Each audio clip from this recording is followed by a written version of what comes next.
Here's everything we ate in Singapore over 5 days and at 14 different restaurants. We'll show you the good, the iconic, the strange, the great, and even the not so great meals we had in this fascinating multicultural city. And because we know a lot of people in Singapore, most places were recommended by locals. So, how was the vegan scene in Singapore? Let's find out. Our first stop was Green Dot Plus at the Changi airport. This is the tiniest wrap I have ever seen. A couple of bites and it was gone. The roti plate with curry was next. The rotis in Singapore and Malaysia are more like Indian parathas and they were fantastic. But the curry wasn't just undersalted, it felt like it had no salt at all. This fried tofu was the best thing by far. We were joined by Vidhi's parents and this was the first time her mom was trying tofu in a Southeast Asian city. Malai paneer is the gold standard for Indian vegetarians and she said this base tofu was just as good. Overall, I was quite disappointed with this meal. Most of the options I wanted to try included dairy or eggs. Asian food is always so fulfilling and soulful, but this meal just wasn't. We planned to visit the Marina Bay Sands, but since everyone was quite tired, we just decided to take the MRT to Fort Canning Park. I love well-planned city parks and I value these chilled out moments together much more than the typical tourist attractions. We are surrounded by parks back home, but this was the first time the four of us chilled out at a park like this. For dinner, we chose MTR, a cult favorite for vegetarian South Indian food that turned 100 years old this year. There's often a queue to get in, but it moves quickly. The idlis were great, the sambar was tasty, and this delicious green chutney was loaded with mint. Vidhi's mom loved the vada. The whole black pepper and fresh green chilies are explosive, and the crisp outside and fluffy inside makes for the most satisfying bite. My favorite was the aloo bonda. The spiced potato filling was perfect, and the batter was just incredible. We also got a masala dosa without ghee. If you're vegan, you should clarify which dishes have ghee or yogurt. These are the two main non-vegan ingredients in South Indian food, and the staff is usually aware of what's what. It had been an exhausting overnight flight, and a nourishing and familiar meal was the perfect way to end the day. Next morning, we got breakfast at Lakshmi Narsimha, which is right next door to MTR. If you need an early breakfast, these South Indian spots are your best bet. Most of the Chinese vegetarian joints and stalls open up much later, so these spots can be a great way to get a nourishing savory breakfast before a busy day of touring. And if you haven't tried out South Indian breakfast yet, it could really be life-changing. So go for it if you can. We were then off to the Art Science Museum, which can be a lot of fun. Vidhi and her mom loved it, especially this exhibit where you can draw pictures of ocean animals and it then magically comes to life. We spent the evening at the gardens by the bay. It's always a good idea to pack umbrellas or ponchos for Singapore. We then got a Java chip frappuccino at Starbucks in the evening. We really enjoy these dessert coffees. For dinner, we were off to Saute San, a spot highly recommended by most locals we spoke to. My dry ramen bowl was exactly what I was craving, loaded with veggies and served with a simple soy-based sauce. Vidhi absolutely loved this baked kimchi cream pasta. The sauce was deep and intense and there was lots of it. And there was lots of cheese as well. You really can't go wrong. This orlauk was fantastic. It's originally made using eggs, starches and oysters. But this one used tofu and rice flour. It felt like a stuffed omelette but super crispy and then chopped up on the grill. Vidhi's dad doesn't love experimenting with food, but he does really enjoy pizza. And this vegan pizza was delicious. The sauce and cheese was super tasty. The crust was thin but pre-baked. Definitely not an authentic pizza, but it reminded us so much of the kind of simple pizzas we get back home at most Indian vegetarian restaurants. We loved our meal here.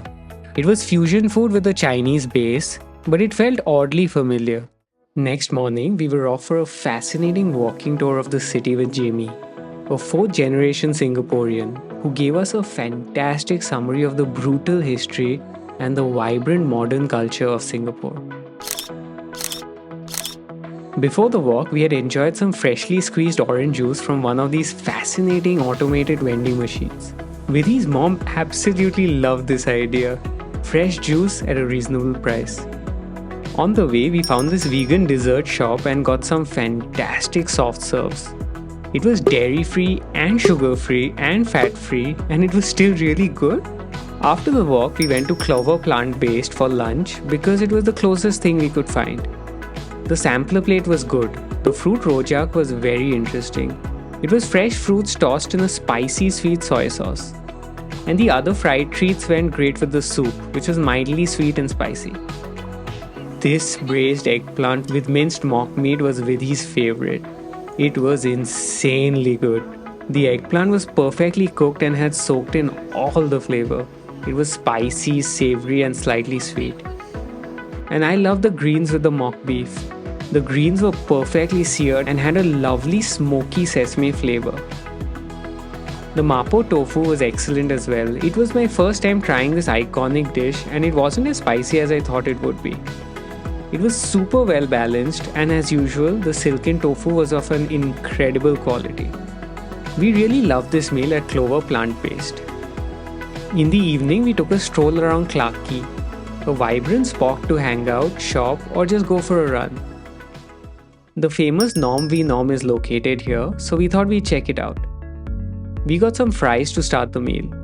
This is one thing Vidhi's dad really loves, so it became a go-to order for us. We got the beefless burger with pepper sauce. It was loaded with veggies and it was full of flavor. The bread was super nice too. We really enjoyed this tasty and well-constructed burger. Vidhi has a lot of family based in Singapore and that's where we went for dinner. Traveling is so strange and so unique. The newness of everything can be thrilling, but it can also be tiring. In the moment, it can feel challenging and exhausting. Something as simple as charging your phone can seem impossible. A homemade dinner when you're traveling is one of the best feelings out there. We loved every element of this expertly made Thai meal, and this moment of home comfort was really appreciated. We ended the day at the Marina Barrage, which is essential and functional, but it was made with the intention of benefiting the citizens in other ways as well.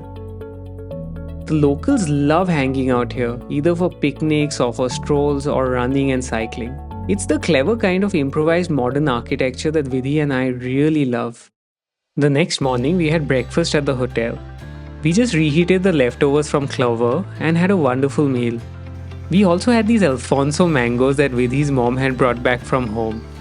For lunch, we went to Hai Di Lao, a famous chain of hot pot restaurants in Singapore.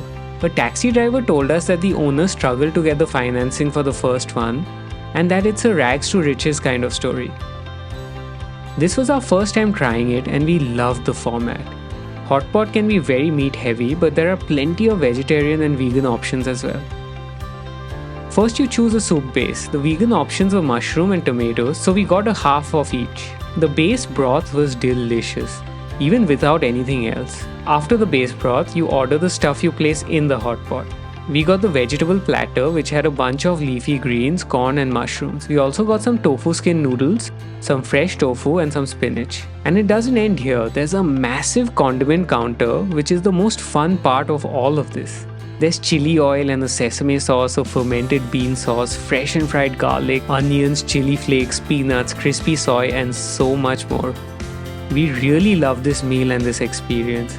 It was nutritious and delicious and you could keep chopping and changing and trying new flavor combinations. The service was fantastic. It was freakishly fast and our waiter was so prompt with everything. And these guys seem to have thought of everything. You might think it's weird to find lens wipes at a restaurant, but I had so much soup on my glasses, it's truly embarrassing. They had bibs and wet wipes and even these scrunchies for your hair. What a meal. It felt so fresh and so fulfilling. We were then off for some luge kart racing. Vidhi's mom and I really loved this because we don't drive a car in real life. Vidhi and her dad thought it was just okay.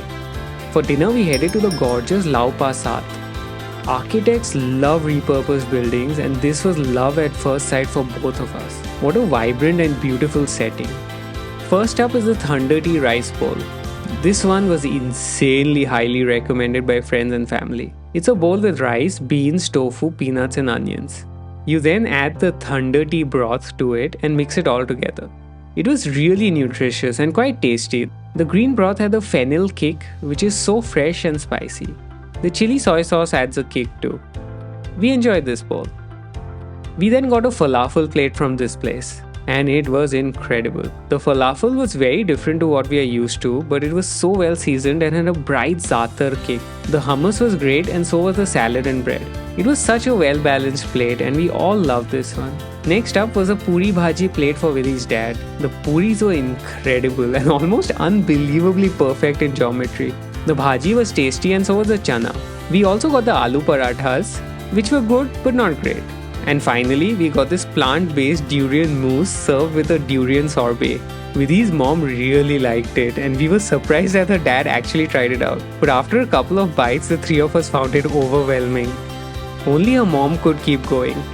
We needed a change of taste, and Vidhi immediately got a chocolate ice cream with crushed Biscoff crumbs. This was really good, and we really enjoyed the relief. Next morning, we went for a walk to the gorgeous Botanical Gardens. There were so many locals there, and I love this sort of park much more than the touristy gardens by the bay. For breakfast, we were back to maybe the most famous Indian vegetarian restaurant in the world, Sarvana Bhavan or Saravana Bhavan. We started with a safe puri, and it was on point. If you haven't had Indian chaat before, you must try it. It's complex and delicious, and something entirely new if you haven't tried it. The uttapam was good, and so was the dosa. Overall, a simple and fulfilling meal. For lunch, we were off to meet more of Vidhi's family. This time, we were treated to this gorgeous view and some delicious Malaysian food. It was the first time we were served mock meat in a Gujarati household, and I found this to be so fascinating. Mock meats are such a great way for vegetarians and vegans to get their protein, and also to experience local dishes from across the world. Traveling can be hard, and these moments of warmth and hospitality can make such a huge difference. We really appreciated this meal. And then we were off to the airport. This Ritter Sport collection was all vegan, and Vidhi wanted to take all of it. But we ended up buying one of each. Vegan milk chocolates are hard to come by, and that's the only kind of chocolate we really love. Singapore was alright, but my favorite aspect of this trip was getting to spend it with the family. Traveling together is really special, and you really get to know each other. In terms of the food, everyone here is very serious about food, and it's quite easy to get delicious vegan food across the city. So if you're planning a trip to Singapore, it's time to get really excited.